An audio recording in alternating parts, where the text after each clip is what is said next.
Ils ont connu 1000 vies, le van d'avant, la Seconde Guerre mondiale, la conquête des droits des femmes, la télé en noir et blanc.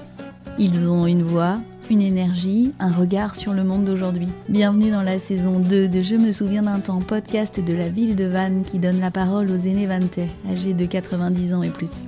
Ces récits d'hommes et de femmes qui ont traversé le XXe siècle, ce sont des témoignages pour comprendre d'où on vient, faire le lien entre hier et aujourd'hui. Et disons-le aussi, une sacrée cure de jouvence. Allez, vous me suivez ? Aujourd'hui, on rend visite à Thérèse, elle est presque centenaire, elle vit encore chez elle, à Vannes, dans un petit pavillon. Bonjour Thérèse, vous allez bien ? Ça va. Elle fait même encore parfois son ménage elle-même. Vous, c'est Julia. C'est ça. Et vous avez une petite fille qui s'appelle Juliane. Juliane, C'est ça. une arrière-petite, Ah oui, une arrière-petite fille. qui est née C'est pratique. Vous êtes née en quelle année Thérèse ? en 1925. Le toit, 11 1925. La Pommeraye, ça s'appelle la Pommeraye. Pommeraye en carreau. Et c'est mal les toits, quoi, à côté. Donc ça veut dire que quand même dans quelques mois, vous allez avoir 100 ans. Oui. Ici, c'est mes parents. Alors montrez-moi vos parents. Là. Ah oui, là. C'est Oui. Désiré et Marie-Sainte. Oui, Désiré Marissa. Elle est en costume breton, votre Oui, maman ? oui. C'est la campagne. Est-ce qu'ils parlaient breton, vos parents ? Non.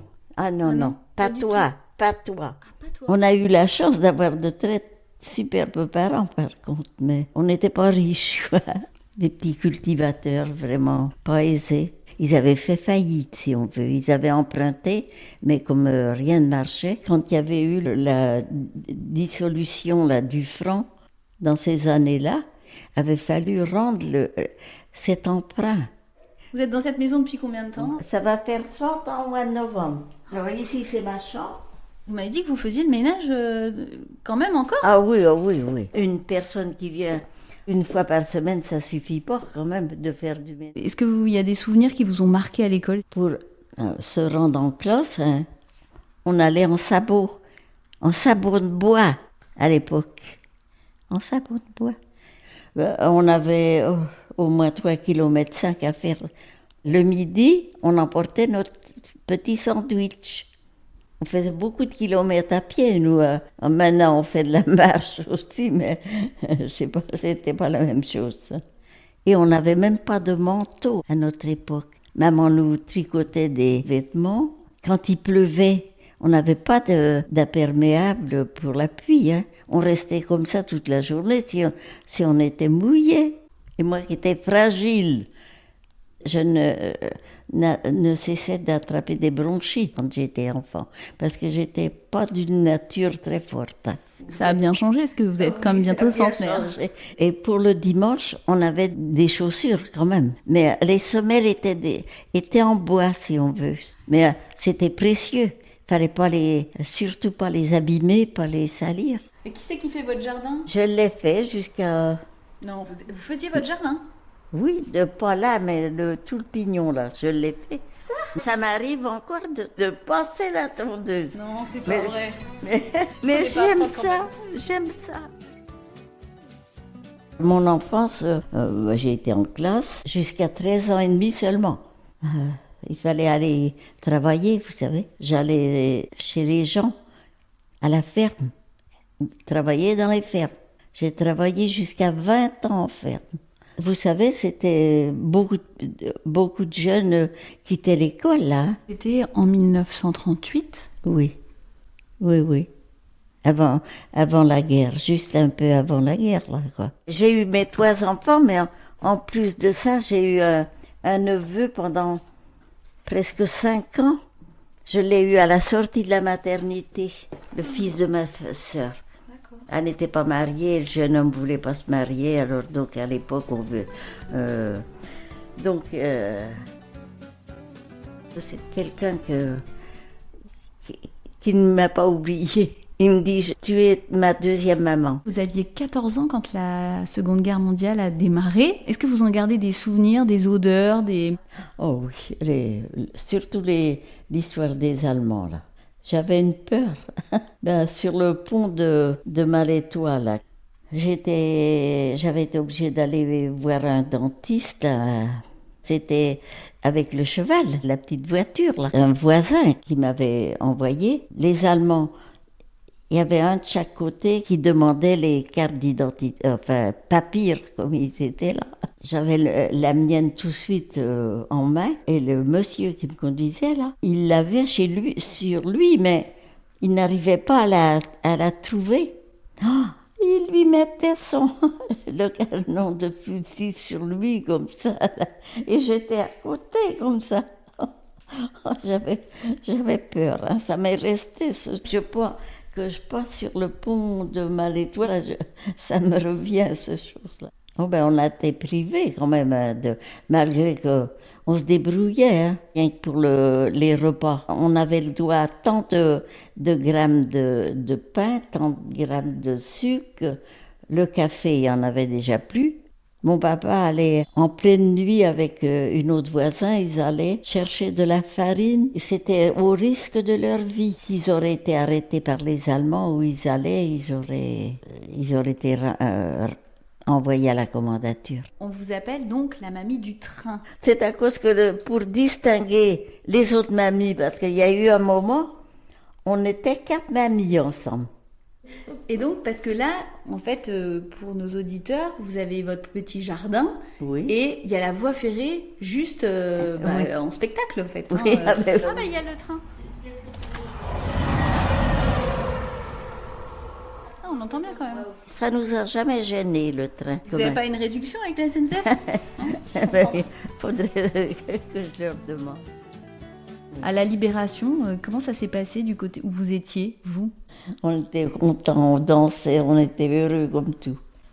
Ah oui. Même bien avant la Libération, il y avait les FFI, là. Un soir, il y avait tout un groupe avec leurs armes, là. Ils étaient venus, ils avaient couché au grenier chez les gens, là où j'étais. Ah, on avait presque peur, hein, parce qu'on avait peur que les Allemands seraient passés et qu'ils auraient fusillé tout le monde, là. Et on s'éclairait qu'avec des petites lampes à pétrole, des lampes suspendues, là, avec du pétrole dedans, mais comme on n'avait pas de pétrole non plus. On faisait avec des mèches, on mettait de l'huile. Ça sentait mauvais pour faire la lumière. Vous savez, on en a vu des choses. J'imagine. Non. Non, je peux pas imaginer. Non, vous pouvez pas. Non. Non, je me doute. Ça va faire 26 ans, 25 ans passé de février. J'ai cancer du côlon. Ah oui. Et ils m'en ont enlevé un bon... Oh oui, ça a été dur. Et puis mon mari est décédé. J'étais encore en chirurgie en même temps. On était tous les deux en même temps à Schubert. J'ai eu des passages dans la vie quand même qui n'ont pas été toujours joyeux. Pas rose, hein. Non, c'est sûr. On était heureux. On ne pensait pas du tout d'un tas de choses comme maintenant, quoi. C'est l'opposé, quoi. L'opposé de tout. Il y avait du partage aussi. Par exemple, ils tuaient le cochon. Les voisins, le jour qu'il avait la charcuterie de fête, on envoyait toujours un peu de tout, du boudin, du pâté, de la saucisse. Ça se faisait comme ça, les partages. Il faudrait faire un cochon grillé ici, dans votre quartier, hein. Oui, parce que quelquefois, je dis, on en a en abondance. Et puis quand on entend, ça me fait mal au cœur, moi, quand j'entends comment des petits-enfants là, qui meurent de faim. Là. Ou même en France, il y a déjà des gens qui n'ont pas non plus. Hein, je dis que de gâchis. Beaucoup. Que de gâchis. Les voisins à côté, là, il m'a encore ramassé ma poubelle, enfin. Oui. Oui, il y a une solidarité quand même entre les voisins. Oui. Ils savent quand même et ma salle de bain, là. Et vous aviez du coup 20 ans en 1945, Thérèse, quand il y a eu les femmes qui ont voté pour la première fois. Est-ce que vous avez voté? Oui, j'avais voté à Pleuhermel pour la première fois. J'étais à Pleuhermel à ce moment-là. J'avais voté. Vous vous en souvenez ou pas? Oui, oui. Mais oui, pour la première fois. Puisque je suis du mois de novembre, c'était je ne sais plus à quel moment, mais... C'était une grande avancée quand même pour Ah. les droits des femmes. À partir de ce moment-là, ça a été autre chose. Hein. Ah oui, moi je manquais de rien là où j'étais. Parce qu'au début que j'étais enfant, les allocations, il n'y en avait pour ainsi dire pas non plus beaucoup là. Les congés payés là, je me rappelle de mon papa quand il a eu ses premiers congés payés. Et puis la sécurité sociale, alors la sécurité sociale c'est bien, ça a été superbe là. C'est quoi ça, Thérèse, ce petit appareil là? C'est un petit pédalier. Et qu'est-ce que vous faites avec ça? Ah ben je pédale. Vous pédale. faites du sport tous les jours avec ça? Oui, je fais mon petit sport avec ça, moi. Si je ne sors pas dehors, je marche, je fais ma gym toute seule. Tous les matins? Ah ben dans la journée, quand ça me... oui, il faut bouger. À 20 ans, j'ai quitté les fermes et je suis rentrée à Pleuhermel, en maison comme employée de maison, quoi. C'était des commerçants. Je faisais un peu de tout, la cuisine, le ménage, enfin. À ce moment-là, c'était une autre forme de... J'étais logée, nourrie et couchée. La plupart de pas mal de familles, c'était comme ça. L'employé mangeait dans la cuisine et les patrons dans la salle à manger. Ils avaient une fille qui était du même âge que moi. Il y a eu un Noël. Mais la veillée de Noël, après la messe de minuit, ils avaient réveillonné, ils avaient quelqu'un, mais l'employé était à part quand même. Hein. Donc vous aviez mangé toute seule la veille de Noël. Donc tout n'était pas si rose non plus dans l'ancien temps. Oui, on soumettait à tout. Il y a des endroits que vous aimiez bien aller, à Vannes? Ah, il y avait Monoprix, c'était notre magasin. Oui, puis dans la rue Saint-Nicolas, là, il y avait le marchand de légumes. Puis il y avait aussi les Galeries Lafayette. À Vannes? Oui, c'est le magasin, comment que c'est déjà, Bouchara, maintenant. Ah oui, tout a changé, d'ailleurs. C'est plus les mêmes genres de magasins. Il y avait aussi les Vitans, dans les meubles, les Vitans, au début de la rue Colonel Maury. Ah oui, c'était très connu même. Est-ce que vous avez conscience que vous avez dans 3 mois 100 ans? Non. Et presque pas de rides, hein. Oh, Qu'est-ce que vous mettiez comme crème? Oh, moi, je mets que de la crème Nivea. C'est tout ce que je mets. C'est ça le remède? La crème Nivea? Une vie simple. J'ai pas fumé. J'ai jamais bu. Je vais pas vous dire que j'ai pas goûté, comme tout le monde, un peu d'alcool, mais un verre de cidre. On buvait du cidre là, quand on était enfant. Ils nous donnaient du cidre à boire. C'est peut-être ça.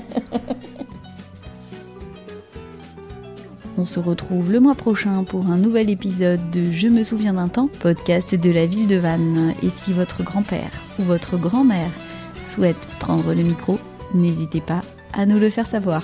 Kenavo.